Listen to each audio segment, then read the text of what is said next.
Bonsoir. On est ravis de vous avoir dans ce journal ce soir. Vous vous occupez du service gérontologie et du centre de la mémoire à Monaco. Alors d'abord, une première question très générale sur cette maladie. Quelle est-elle précisément et qui touche-t-elle en particulier ? Alors, la maladie d'Alzheimer, c'est une maladie neurodégénérative d'origine multifactorielle dont on connaît de mieux en mieux la physiopathologie, mais dont certains traits restent encore inconnus et qui touche particulièrement les sujets effectivement âgés, même s'il y a des sujets jeunes qui peuvent être touchés, mais c'est dans le cas particulier de mutations génétiques. Sinon, c'est vrai que c'est une maladie qui est relativement rare avant 65 ans, mais qui après touche environ plus de 20% des plus de 80 ans. Donc un facteur de risque est en effet l'avancée en âge. Quels sont les signes avant-coureurs peut-être qui peuvent permettre de détecter la présence de cette maladie ? Il ne faut pas confondre un trouble de la mémoire banal, quand on oublie ou on a posé ses lunettes, ça peut arriver. Ou quand on oublie par exemple la date anniversaire d'un de ses proches, là c'est un petit peu plus compliqué. Ça peut être un trouble du langage, ça peut être un trouble du comportement. En fait, tout trouble, tout élément qui est en décalage par rapport à la personnalité du patient d'avant. C'est-à-dire, est-ce qu'il n'y a pas des choses qui ont changé ? Et ça peut être des fois très subtil. Et c'est pour ça qu'il faut arriver à distinguer. Mais on a des outils pour essayer de distinguer une plainte banale d'une plainte qui est plutôt évocatrice d'une pathologie neurodégénérative. Cette maladie, lorsqu'elle évolue, entraîne souvent une perte d'autonomie. Est-ce que c'est peut-être la chose la plus difficile à gérer pour les patients ? Alors, justement, c'est là qu'il faut faire un point, c'est-à-dire que la perte d'autonomie, c'est la maladie au stade de démence. Parce qu'en fait, la démence, c'est un stade, ce n'est pas une maladie. Donc, la maladie d'Alzheimer évoluera vers le stade de démence, qui est le stade de la perte d'autonomie, c'est-à-dire le stade où les troubles cognitifs sont tels qu'en fait, ils se répercutent sur les activités de vie quotidienne. Et c'est vrai que du coup, ça rend le patient dépendant. Il n'est plus capable d'assumer seul les activités de la vie quotidienne. Dans ce cas-là, la prise en charge est souvent nécessaire. À Monaco, justement, comment ça se passe, que ce soit au stade de la démence ou à un stade moins avancé de la maladie ?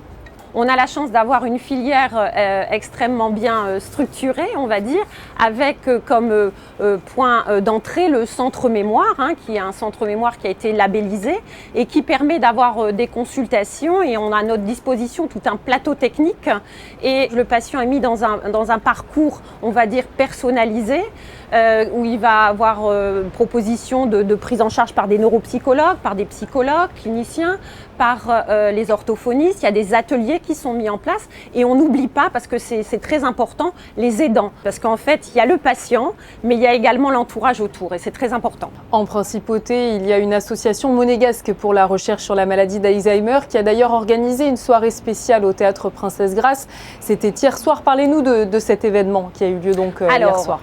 Effectivement, donc l'AMPA, l'association monégasque pour la recherche sur la maladie d'Alzheimer, est d'ailleurs notre partenaire avec la filière, et l'AMPA et sa présidente Catherine Pastor a organisé hier une soirée où il y a eu la diffusion d'un film que je vous recommande d'ailleurs, Une vie d'aimante, qui est un film très fin qui traite des troubles du comportement dans le cadre des pathologies neurodégénératives et qui s'est suivi d'un débat avec le professeur Bringer et Fabrice Xil qui sont particulièrement affûtés dans tout ce qui est du domaine de l'éthique.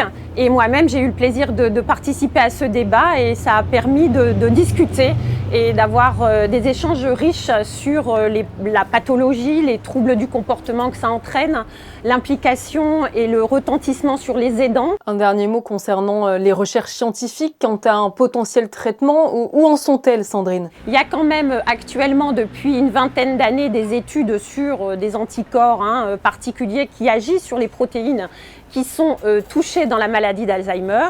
Et il y a d'autres voies. Il y a actuellement une centaine de molécules qui sont en cours d'études sur la pathologie Alzheimer. Donc ça, on a quand même, et on attend les résultats de 3 études dans peu de temps qui pourraient être porteuses justement d'un espoir, puisque ces traitements-là seraient des traitements pour prévenir l'arrivée de la maladie, puisque la maladie, les premiers signes se développent en étant totalement silencieux une vingtaine d'années avant que la maladie n'arrive. Donc ces traitements seraient un espoir de prévenir l'arrivée même de la maladie ou de modifier son cours évolutif. Et puis ensuite, il faut surtout insister sur la prévention, parce que la prévention, c'est maintenant. Et il y a eu beaucoup d'études qui ont mis en évidence des facteurs de risque modifiables de l'incidence globale des démences, donc Alzheimer et autres. Et ces facteurs de risque modifiables, ça peut être le traitement de la dépression, le fait d'avoir des activités sociales, d'être motivé, le fait de bouger, le fait d'avoir une alimentation saine. Merci beaucoup à vous, Sandrine Louchard de La Chapelle, d'avoir été avec nous sur Monaco Info pour nous parler donc de la maladie d'Alzheimer. Merci à vous.